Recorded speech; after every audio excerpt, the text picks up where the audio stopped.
చేయండి. Okay. So, ఇప్పుడు basic నుంచి అడుగుతున్నాను. ఫస్ట్ ఆహ్, అసలు ఈ దాంట్లో ఈ అష్టాధ్యాయి నేర్చుకునేప్పుడు మనకు ఫస్ట్ ఏదన్నా ఒకటి రాయాలంటే ఏం గావాలి?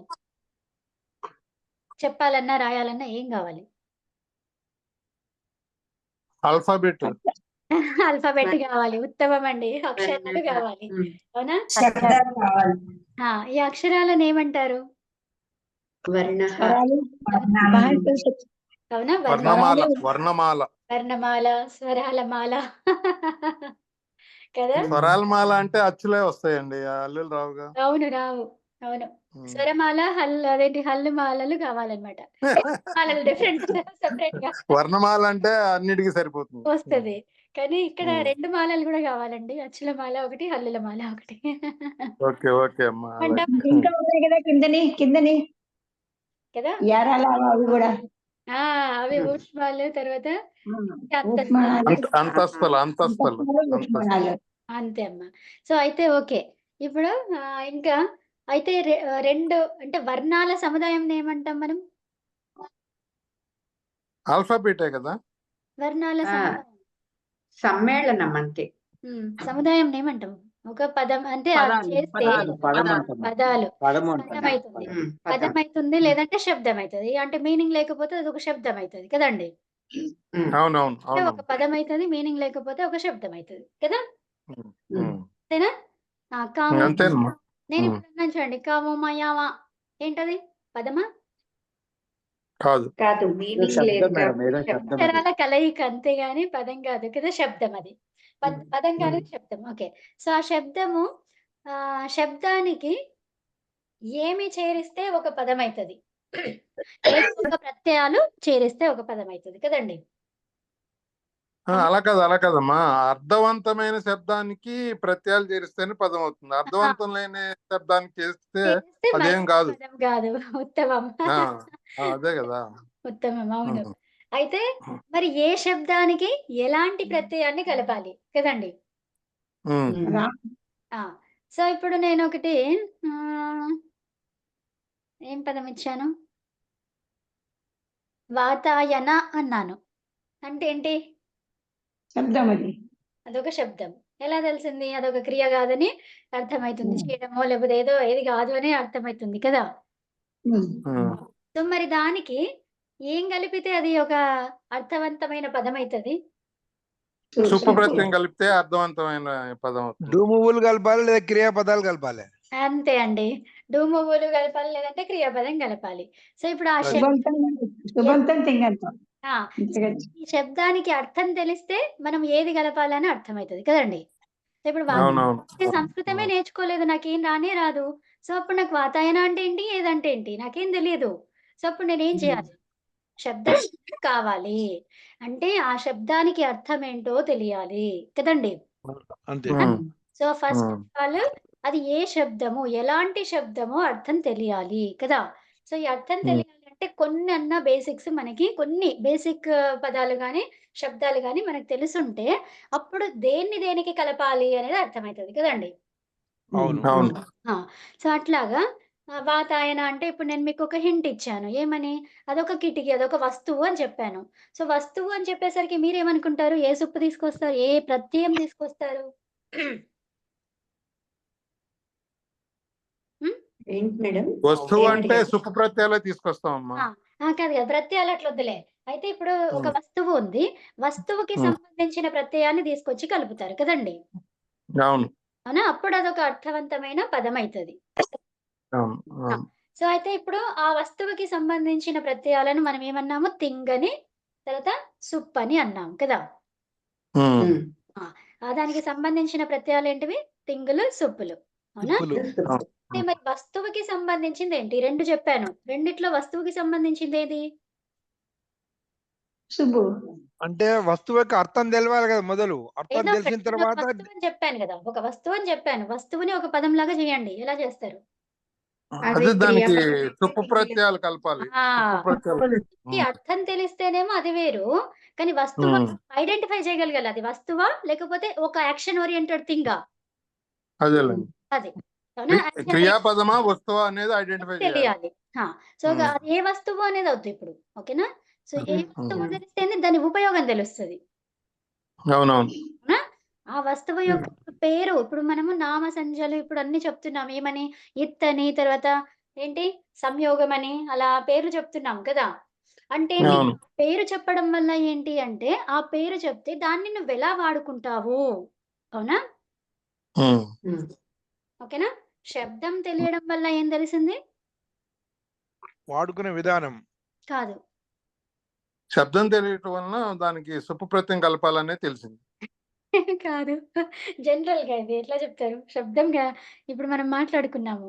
శబ్దం తెలియడం వల్ల శబ్దం తెలియటం వల్ల ఏ వచనంలో ఉందనేది తెలుస్తుంది. అదొకటి. ఇది ఏ లింగంలో ఉంది? స్త్రీలింగమా, దానిని ఎలా పుంలింగమా, వాడుకోవాలనేది తెలుస్తది. లేకపోతే వాడుకునే పుంలింగమా, విధానం. శబ్దం ఇంకా ఏంటి అనేది తెలుస్తుంది. శబ్దం తెలిస్తే వాడుకోవడం తెలీదు. శబ్దం తెలిస్తే దాని ఆహ్, హ్మ్. ఏంటి శబ్దం తెలియడం వల్ల అది ఏంటి అనేది తెలుస్తది. అంటే ఒక శబ్దం తెలిస్తే దేనికి సంబంధించింది? ఒక క్రియకి సంబంధించిందా? లేకపోతే ఒక వస్తువు కదా! ఆ శబ్దము ఒక వస్తువా? లేకపోతే ఒక పనికి సంబంధించిందా అనేది తెలుస్తది. అవునా? అవును. శబ్దం అవును. వల్ల. తర్వాత ఆ వస్తువైతే ఆ వస్తువు పేరు తెలిస్తే దాన్ని ఎలా వాడుకోవాలో తెలుస్తది. అర్థమైందా? అవును. సో, ఇప్పుడు ఇల్లు ఉంది. ఇల్లు అని నేను పదం చెప్పాను. అంటే ఒక దానికి ఇల్లు అని చెప్పేసి ఏంటి ఆ శబ్దం చెప్పినాను. చెప్పిన తర్వాత దాన్ని చూయించాననుకోండి. ఓకేనా? హ్మ్. చూయిస్తే మీకేమర్థమైతుంది? అంటే దాని అర్థం తెలిసింది మీకు. అర్థం తెలిస్తే ఏమైంది? దాన్ని వాడుకునే దాన్ని విధానం వాడుకునే విధానం తెలుస్తది. అది. ఒక శబ్దమే చెప్తే ఏం అర్థం కాదు. జస్ట్ ఇప్పుడు నాకు అవును. పుట్టిన పిల్లలుంటారండి. వాళ్ళకేం చెప్తాం మనము? ఇల్లు అంటే వాడికేమన్నా అర్థమైతదా? ఏం అర్థం కాదు. అర్థం కాదు. ఆ! ఉమ్. అదే ఆ స్టేజ్‌లోనే అక్కడి నుంచి మనం వస్తున్నాం ఇప్పుడు. ఓకేనా? సో, అట్లా ఉమ్. అంటే శబ్ద జ్ఞానము తెలిస్తే ఊరికే ఆ శబ్దం గుర్తుంటది అంతే. ఆ శబ్దము దేనికి సంబంధించిందో అర్థమైతది అంతే. హ్మ్.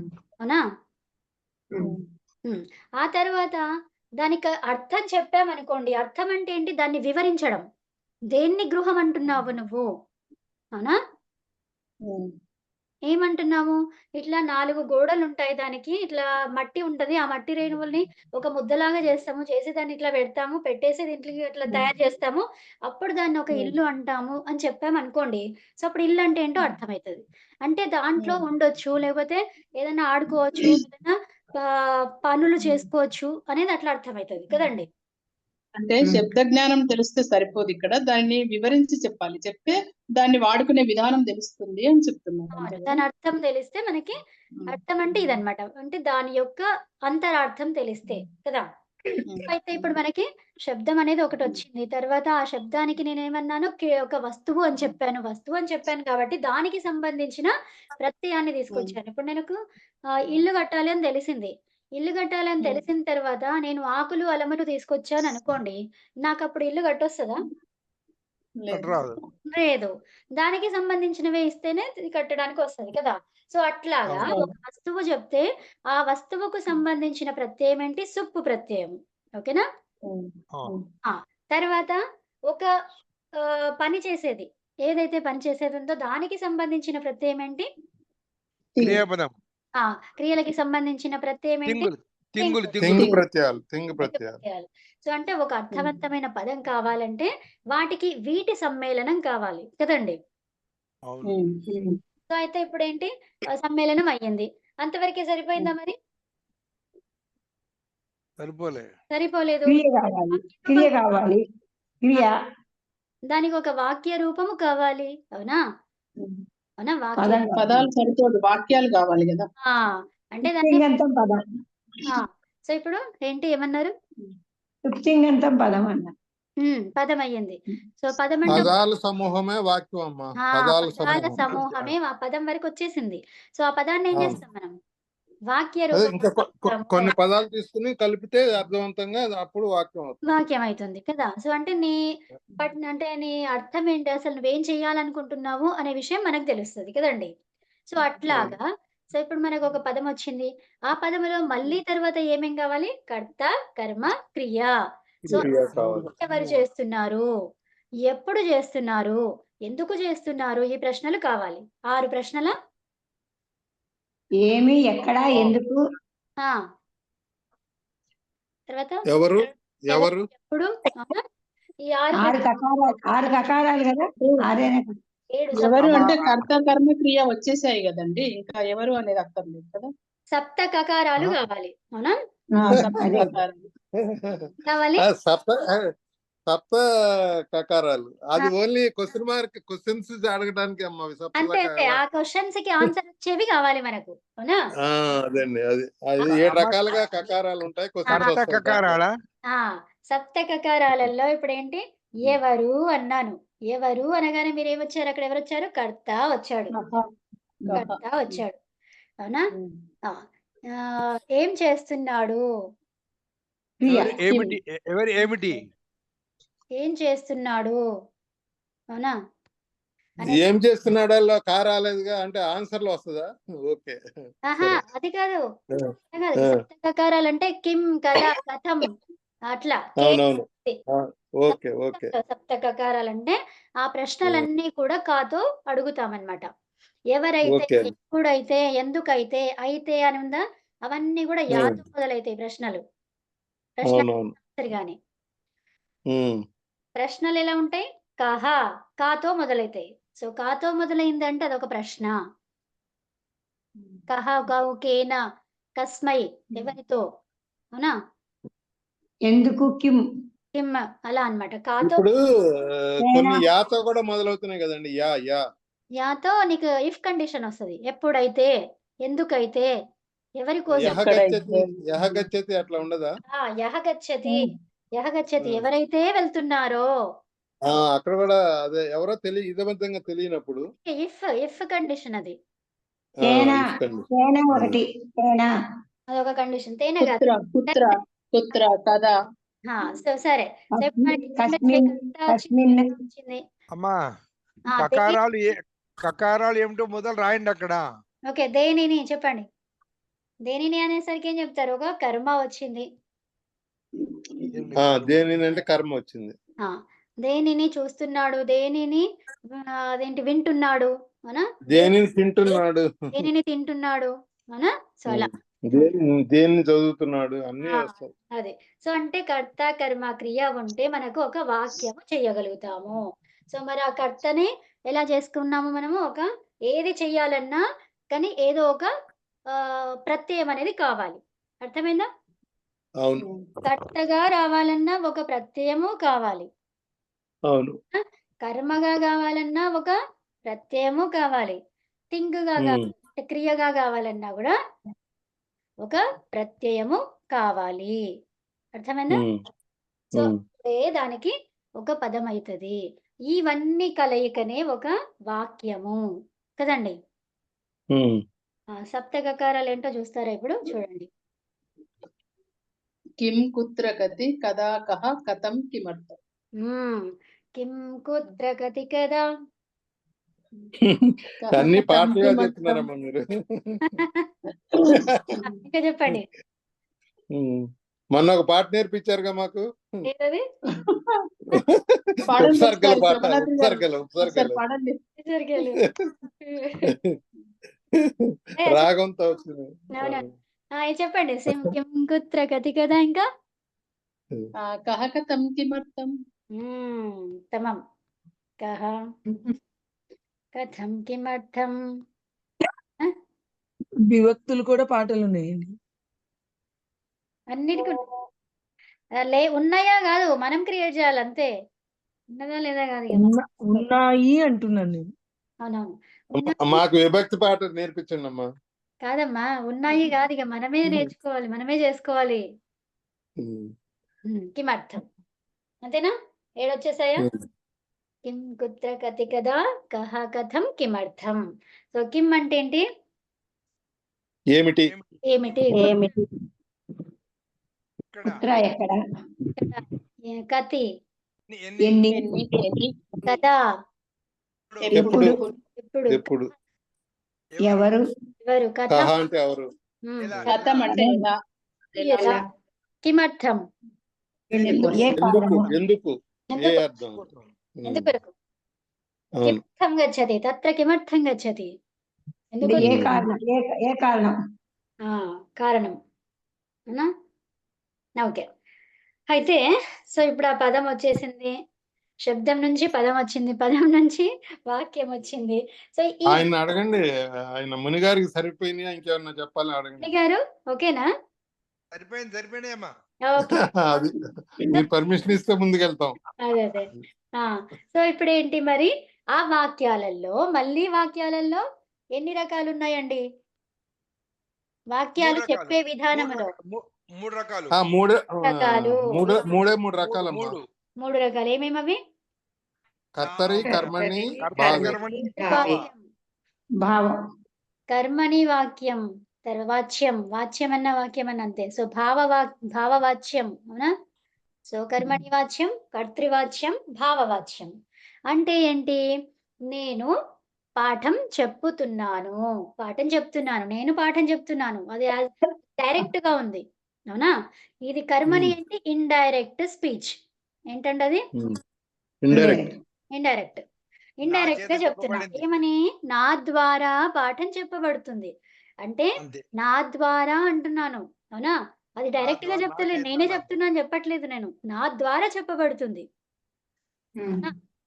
సో అది ఇండైరెక్ట్, ఇది డైరెక్ట్. అర్థమైందా? తర్వాత భావం.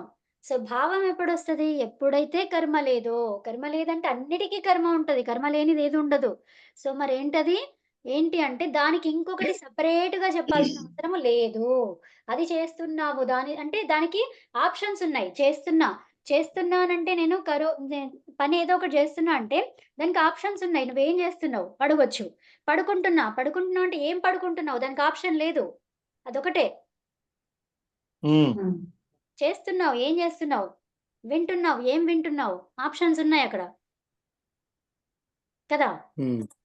ప్రశ్నార్థకం వస్తుంది. ప్రశ్నార్థకం. చెప్తున్నావు, ఏం చెప్తున్నావు అవునా?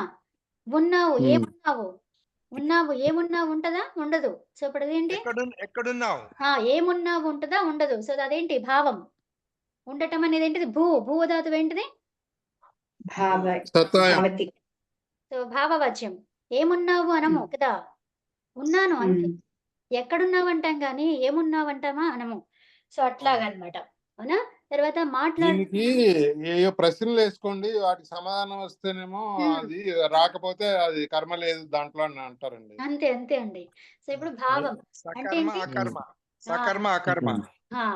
అదే కర్మయుక్తమైంది కర్మని అవునా? అది కూడా కర్మయుక్తమే ఉంటది అవునా? సో కర్మ లేనిది భావములో చెప్తాము. కర్మ లేని దాన్ని ఎలా చెప్తామండి? అకర్మ అంటారు కదా, అకర్మ. అవును, కర్మ లేని దాన్ని అకర్మకము అంటాము. సో ఆ కర్మక ధాతువులను అంటే ఆ క్రియలని అవునా? ఆ క్రియలని ఎలా యూజ్ చేస్తాము అంటే భావము ద్వారా చెప్తాము. అర్థమైందా? సో మరి మూగవాడు ఉన్నాడండి. సో మూగవాడు ఎలా చెప్తాడు? మరి భావం ద్వారానే చెప్తాడు. అర్థమైందా? మగవాడు భావం ద్వారానే చెప్తాడు. మళ్ళీ తర్వాత ఏంటి? తింటున్నా అంటే ఆయన చెప్తుంది ఎలా చెప్తాడు? చేసి చూపిస్తాడు మీకు కదా, మనందరికి చేసి చూపిస్తాడు. అలా మనకు అవునా? రెండు విధాలుగా మనకి వాడుకోవచ్చు. ఏంటి? భావవాక్యం ఎలా వాడచ్చు? మూగవాడు వాడే భాష భావ భాష అవునా? తర్వాత కర్మ లేని భాష, కర్మ లేదు అని అంటే అది భావములోనే మనము ఉపయోగించాలి. అర్థమైందా? దాన్ని బాడీ లాంగ్వేజ్ అంటారు కదా. అంతే అండి, బాడీ లాంగ్వేజే భావ భాష. ఓకేనా? ఆ తర్వాత ఇంకా ఏంటి? సో ఇప్పుడు ఆ వాక్యాలని ఎలా చెప్పాలి అనేది అర్థమైంది కదండి. ఆ వాక్యాలని ఎలా చెప్పాలో అర్థమైంది. ఆ తర్వాత మనం ఏం చేస్తున్నాము? దానిని ఇప్పుడు చెప్తున్నావా, రేపు చెప్తున్నావా, లేకపోతే ఆల్రెడీ చెప్పేసావా? కాలం కాలమే చెప్తుంది. కాలమే కాకుండా అయితే నేను చెయ్యాలా, నేను చెప్పాలా, ఏంటది? నేను చెప్పొచ్చా? ప్రశ్నార్థకం. నేను చెయ్యాలా, నేను చెప్పొచ్చా? అంటే అడుగుతున్నాడు, అది అర్థిస్తున్నాడు అని చెప్పి అనుకోవడమా? చేయమంటావా? అడుగుతున్నాను, మీ పర్మిషన్ అడుగుతున్నాను కదా. మనం ఇది చెయ్యొచ్చా అంటే మనం ఇది చెయ్యొచ్చా, ఇది చెయ్యదగిందేనా కదా! అది ఇలాంటివన్నీ ఉన్నాయి కదండీ! సో, అలాంటి కోరిక తన యొక్క ఉద్దేశాన్ని అడుగుతున్నాడు. సో, ఇలాంటివన్నీ వచ్చేది ఎక్కడొస్తాయండి?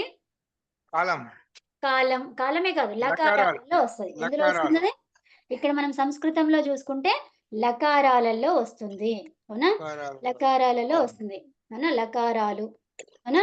ఆ లకారాలు ఆ విధంగా చెప్పేటువంటివి ఎన్ని రకాలుగున్నాయి? 10 రకాలుగా 10 ఉన్నాయండి. 10 ఆ 10 లకారాలలో ఏంటి ఒక్కొక్కటి ఇప్పుడు మనం చెప్పినట్టుగా అవన్నీ చూపిస్తుంది కదా!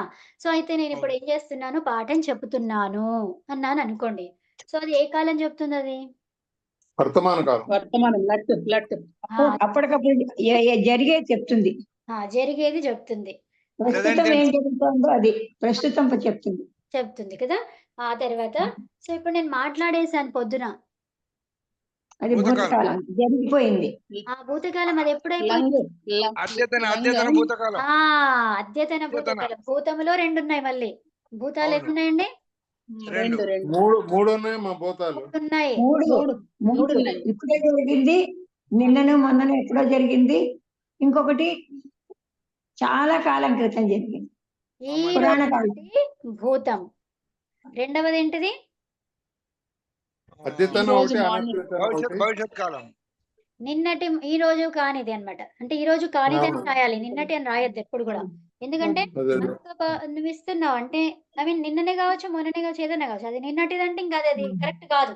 డెఫినిషన్ కరెక్ట్ కాదు. అవును ఆ, అవును. ఇంకొకటి ఈ రోజు పురాణ కానిది. కాలం. ఈ రోజు అమ్మ, కాని భూతము.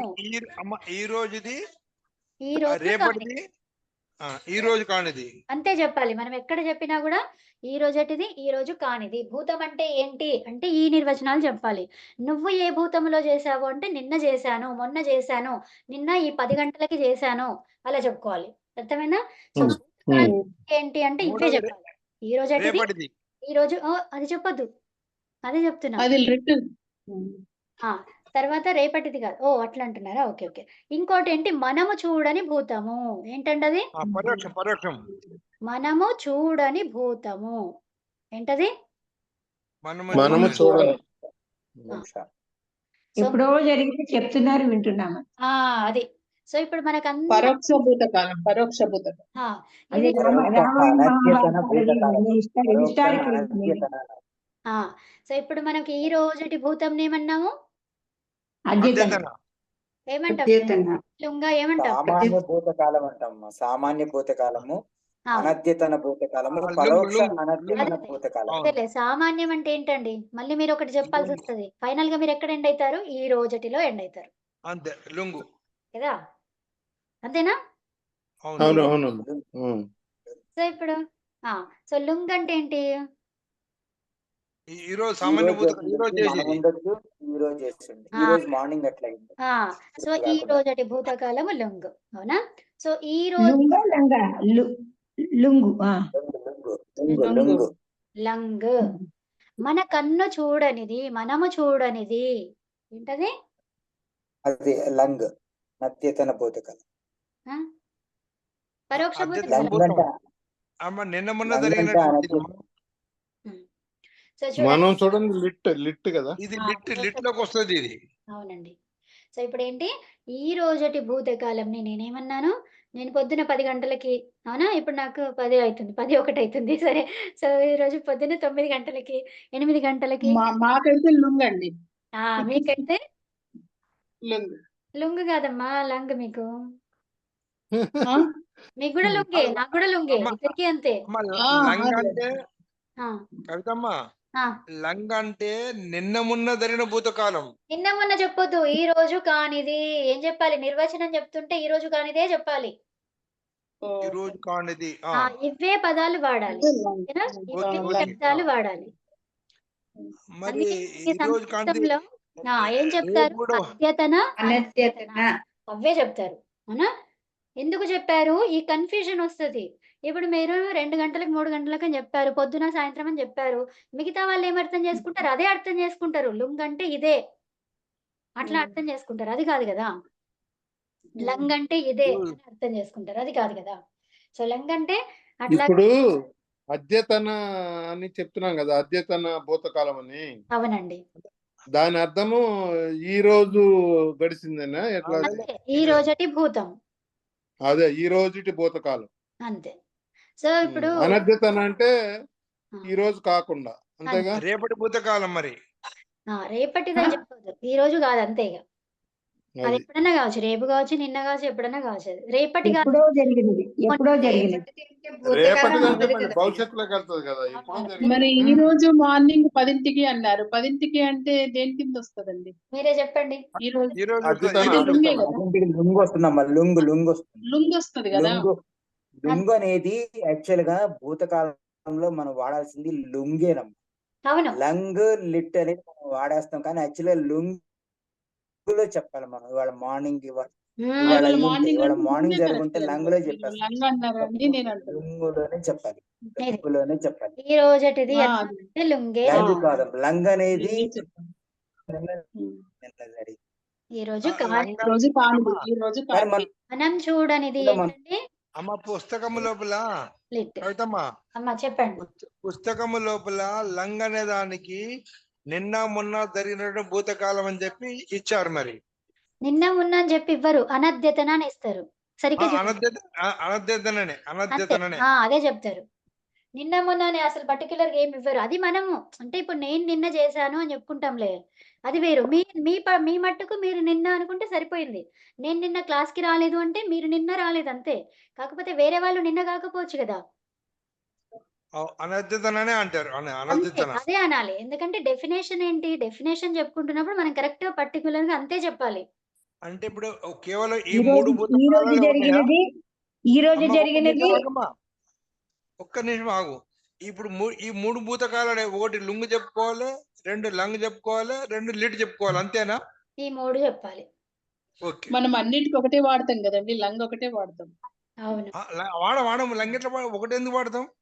కాదు, మనం మామూలుగా సామాన్యంగా సామాన్యంగా యూసేజ్ లో జనాలందరూ ఏం చేస్తారు, అహం ఒకటే.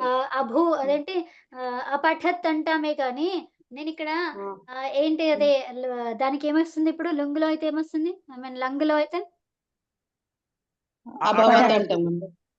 కాదు, అపఠత్కి మేడం మీరు ఈ భూతకాలం సంబంధించిన లకారాలు కంప్లీట్ చేశారా మేడం? ఏంటండి? భూతకాలం సంబంధించిన 3 లకారాలు కంప్లీట్ చేశారా వీళ్ళకి, సీనియర్స్ కి? లేదు, ఊరికే లేదు చెప్పినాను అంటే అర్థాలు చెప్పుకోవడం అయింది అంతేగాని ఇంకా అదే ఎందులో వస్తది, దీంట్లో వస్తది కదా, లంగ్ ఒకటి అయ్యింది కదా, లంగ్ లకరం అయింది అంతే. సో లుంగ్ లిట్ కాలేదు ఇన్ ద సెన్స్ అది ఊరికే అట్లా ఎగ్జాంపుల్స్ లో అట్లా చెప్పాను కానీ కదా. సో ఆర్ధధాతుకాలలో చెప్పుకున్నప్పుడు రూపసిద్ధుల్లో చెప్పలేదు ఇంకా. ఓకే, సో ఇప్పుడు చూడండి భూతకాలాలు ఎన్ని ఉన్నాయండి? 3. 3 విధాలుగా చెప్పొచ్చు. సో ఈ రోజు అంటే రాత్రి 12 నుంచి పొద్దున 12 వరకు జరిగేది అంతా కూడా లుంగులో చెప్పాలి. ఏం చెప్పాలండి? అద్యతన భూతకాలం. ఇక్కడి నుంచి ఎక్కడి వరకు? 12 PM నుండి AM వరకు. అంటే ఈ రోజు నైట్ 12 o'clock నుండి రేపు ఆఫ్టర్నూన్ 12 వరకు, AM నుంచి PM వరకు, అట్లా ఏదైనా చూసుకోవచ్చు. AM నుంచి PM వరకు. ఓకేనా? ఇది చూడండి, అది ఈ రోజు. అమ్మ కవితమ్మ, ఇప్పుడు భూతకాలాలు 3 చెప్పారు, అదే విధంగా భవిష్యత్ కాలాలు 3 రాసుకోవాలా? చెప్తాను, ఫస్ట్ ఇందులో ఉండండి. ఇది అయిపోయినండి ముని గారు, ఇది అయిపోయినండి. అయిపోయింది, డిసైడ్ అయిపోయింది, ఇంకేంది పక్కా. మీకు అయిపోయింది, మాకు అవ్వలేదు కదా. మీకు వచ్చేసి రాలేదు. కాదు ఎవరైతే చూడండి, మీకు మీరే గమనించుకోండి. సో ప్రశ్నలు అడుగుతాను ఇప్పుడు. అయితే ఇది భూతకాలాన్ని మీరు నిర్వచనాలలో ఎలా చెప్తారు? ఈ రోజు భూతకాలం, ఈ రోజు కాని భూతకాలం, ఇంకా ఎప్పుడో ఎప్పుడో మనం చూడనటువంటి భూతకాలం, అద్యతన భూతకాలం, అద్యతన, అనద్యతన, పరోక్ష. పరోక్ష అంటే ఏంటి? మనము చూడని భూతకాలం. తెలుగులో చెప్పండి, అట్లొద్దు. సామాన్య మనిషికి మీరు చెప్పేది అర్థం కావాలి అంటే ఏం చెప్తారు? ఈ రోజటి భూతకాలము, ఈ రోజు కాని భూతకాలము, మనము చూడని భూతకాలము. ఓకేనా? బాగున్నాయి నిర్వచనాలు, బాగున్నాయి చక్కగా. సో దానికి లంగ్ అది లకారాల్లో ఏమేమి చెప్తారా పేర్లు చెప్పరా? తర్వాత ఆగండి. సో ఇది అయిపోయిందా? ఇంతవరకు అయిపోయింది కదా? తెలుగులో మనం చెప్పుకున్నాం. అదే ఇప్పుడు సంస్కృతంలో మీరు చెప్పండి. ఇందిర గారు ఇందాక అన్నవన్నీ మళ్ళీ చెప్పండి. లుంగ్ అంటే ఈ రోజుది అంటే అద్యతన భూతకాలము, అద్యతన భూతకాలము. ఈ రోజు కానిది అనద్యతన భూతకాలము. మనము చూడనిది పరోక్ష భూతకాలం. అమ్మ సత్యవతమ్మ మీరు చెప్పండి, లకారాలలో చెప్పండి వాటి పేర్లు. అదే కన్ఫ్యూజన్. లంగ్ అనేది ఇక్కడ రాసుకుంటామా? చూస్తూ చెప్పండి. అందులో రాసి లేదు. లంగ్ అనేది అద్యతనం. అయ్యో ఇక్కడ రాసింది కదమ్మా వైట్ బోర్డు మీద, చూడండి దాని ఎదురుగుండా ఏముందో చూడండి. కనిపించట్లేదు నాకు సరిగా. ఉండండి చూసి చెప్తాను.